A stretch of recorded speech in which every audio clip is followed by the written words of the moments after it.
Nasa provincial daw yung kanyang anak.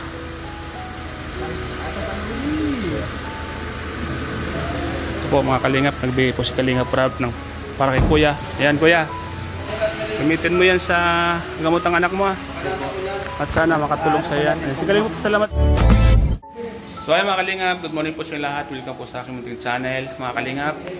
Ngayon po ay muli pong lalayag na naman po ang grupo sa kanilang mission po mga kalingap. Siyempre, iba-iba, dalawang grupo po ito. Isang Quezon Mission and isang main.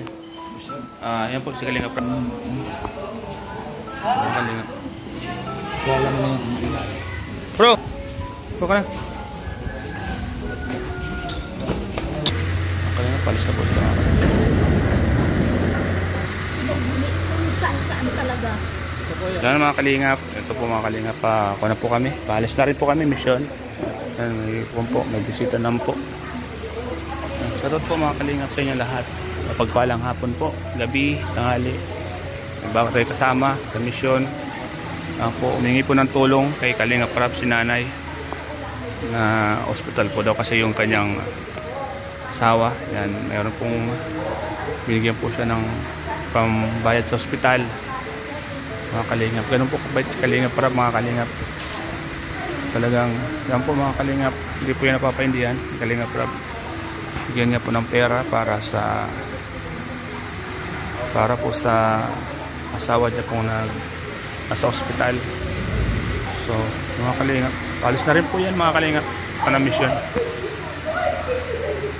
Ayan po siya. Tabo, kasama natin.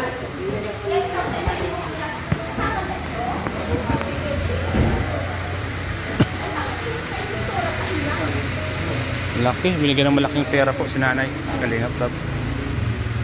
Sino mga kalingap?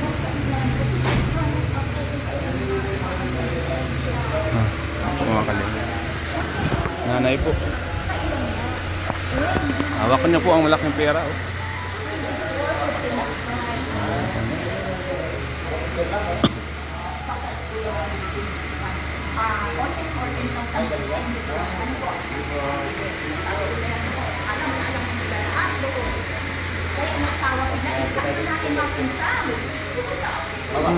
Ma'am, pera mo ayusin mo nanay. Nabasa na po. Nabasa na po yung pera niyo. Oh.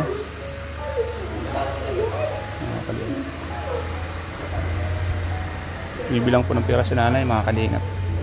Binigyan po ng pera ni Kalingap. Gate. Thank you very much. Ayun po, ingat po kayo Lola. Ha?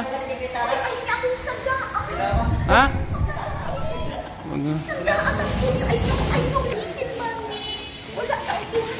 Ano po?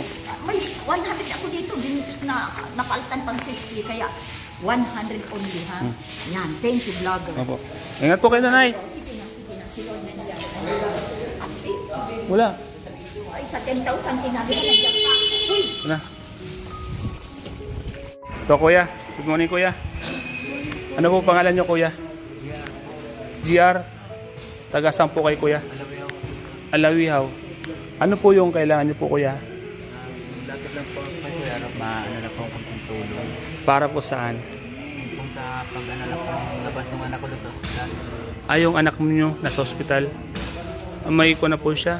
Napano po yung anak nyo? Ano po yun na yung parang nalula. Nahilo. Nalula siya, na-confine po siya doon. May sigit na po kami po yung isang linggo. Isang linggo na po kayo doon. Ano yun? Andun po siya ngayon? Ano po yung findings sa kanya? Ano daw po siya? Nag-ano po siya, yun ang nanghihina. Nanghihina lang? Saka nasakit yung ulo niya. Tapos palabas na po kayo? Pudong-pudong ang ano. Mayroon na po ba kayong discharge? Or yung katunayan na palabas na kayo doon sa ospital? Meron kayong mga dalang... may dala po kayong... galing sa doktor? Nalakarin pa po sa loob yung ano nito. Ito. Sa? Tingin? Nalakarin pa sa loob. Ito po yung galing sa hospital? Ano po pangalan ng anak niyo? JMR. Kilala po yun ni Kuya Rob. Kilala po. Kilala ni Kuya Rob. Mm. Bakit ano nangyari sa kanya? Bakit sumasakit ang ulo niya? Ano lang po, sabi naman, kulang siya sa potassium. Kulang sa potassium. Ilang days na po siyang naka-confine? Walo na po. Pang-8 araw na. Ang kailangan niyo po ay konting tulong para sa anak niyo po. Hindi man po ako makatrabaho at bantay ako sa kanya lagi. Asawa niyo po. Nasa bahay po, nag-aaral. Ano po mga kasapta niya, nag-aaral din po yung kapatid niya. Ano po yung hanap buhay niyo po? Oh. Construction? Register lang po ako.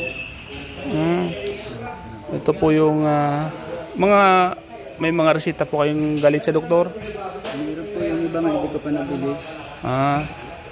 Bali, hingi lang po kayo ng pandagdag sa gastusin, ganoon po. Kaya sa laboratory. Pangilang beses niyo pupunta dito? Dati Po bumalik ko dito, wala po si Kuya Ram. Sabi po nung isang bumalik na ako. Ngayon po ako bumalik.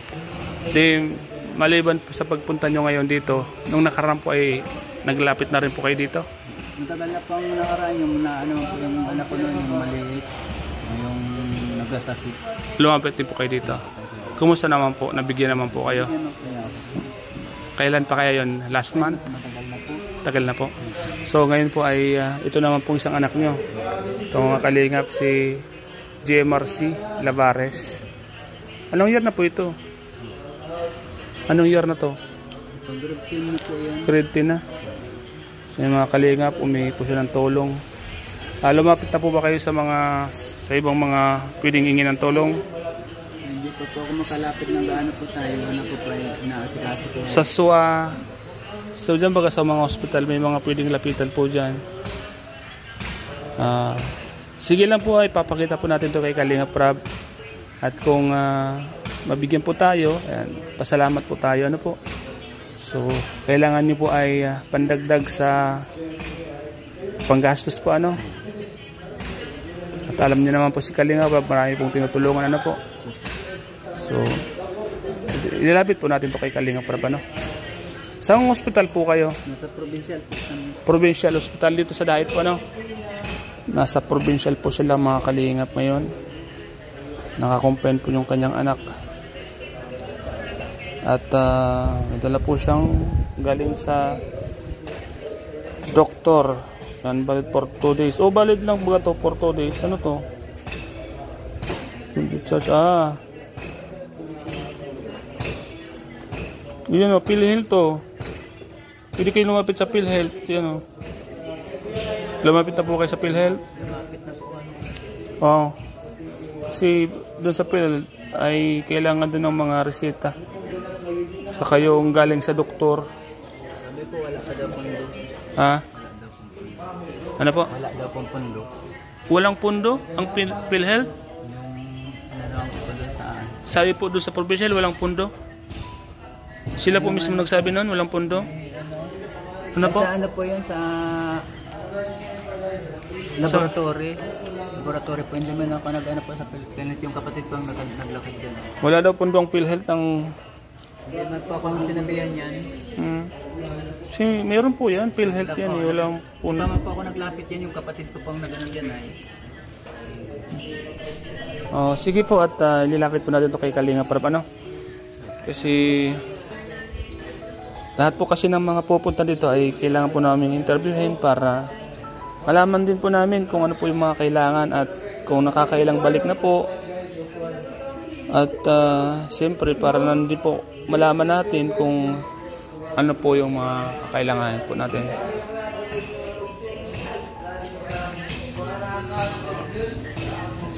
Alvarez. Tara, dapat dito. Rika.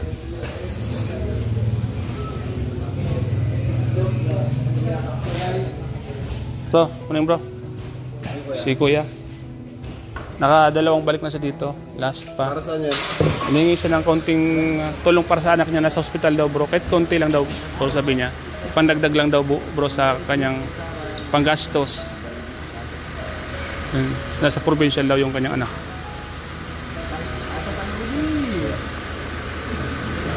Ito po mga kalingap. Nagbigay po si Kalingap Rab ng para kay Kuya.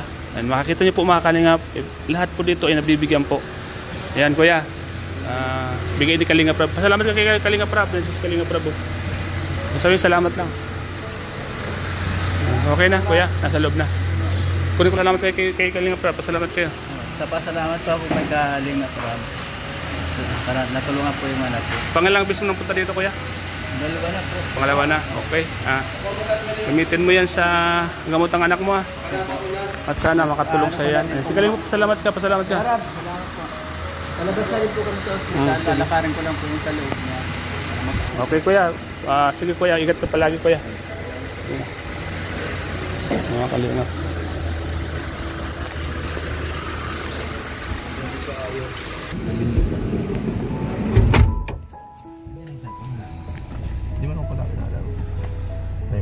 Problema dito, maraming hotel. Mga Kalingap si kuya. Lakad na po pauwi. Pag mati sa kuyahan, Babi. Babi! Si kuya mga Kalingap.